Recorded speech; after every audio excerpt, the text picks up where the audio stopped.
Hari ini kami akan membahas dampak keterbatasan sumber energi dan solusinya melalui energi alternatif. Energi sangat penting dalam kehidupan manusia, mulai dari listrik di rumah hingga bahan bakar kendaraan. Saat ini, mayoritas energi yang kita gunakan berasal dari sumber daya tak terbarukan seperti minyak bumi, batu bara, dan gas alam.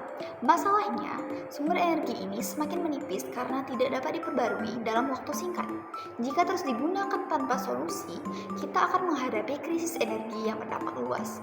Oleh karena itu, kita perlu memahami dampaknya dan mencari alternatif yang lebih berkelanjutan. Selanjutnya ada dampak dari keterbatasan sumber energi. Yang pertama ada krisis energi. Ketersediaan bahan bakar fosil yang semakin menipis dapat menyebabkan kenaikan harga energi dan krisis pasokan. Yang kedua ada gangguan aktivitas ekonomi. Industri, transportasi, dan rumah tangga bergantung pada energi. Keterbatasannya bisa memperlambat pertumbuhan ekonomi. Yang ketiga ada kerusakan lingkungan. Eksploitasi sumber daya yang berlebihan dapat merusak ekosistem dan meningkatkan emisi karbon dan memperparah perubahan iklim. Yang keempat ada ketergantungan pada impor. Negara yang tidak memiliki sumber energi fosil harus mengimpor bahan bakar yang dapat meningkatkan ketidakstabilan ekonomi. Dan yang terakhir, yang kelima, ada kesenjangan energi. Wilayah terpencil atau negara berkembang bisa mengalami keterbatasan akses listrik, menghambat pembangunan dan pendidikan. Nah, sekarang kita masuk ke solusinya. Untuk mengatasi masalah ini, kita perlu beralih ke energi terbarukan, yaitu pertama, energi matahari, yakni menggunakan panel surya untuk menghasilkan listrik.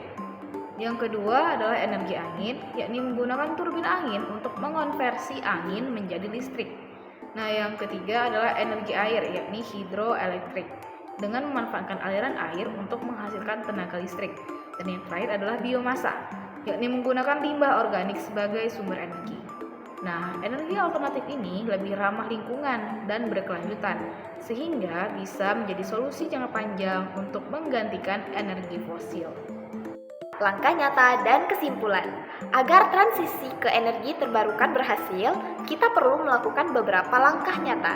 Yang pertama, menghemat energi, yaitu menggunakan perangkat hemat energi dan mengurangi pemborosan listrik. Yang kedua, mendukung inovasi teknologi, yaitu mengembangkan baterai penyimpanan energi dan jaringan listrik pintar.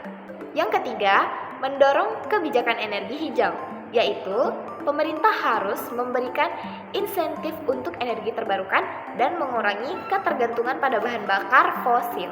Kesimpulannya, keterbatasan energi dapat mengancam kehidupan manusia, tetapi kita bisa mengatasinya dengan beralih ke energi alternatif dengan langkah nyata dari individu, masyarakat, dan pemerintah. Kita bisa menciptakan masa depan yang lebih berkelanjutan. Sekian dari kami, terima kasih.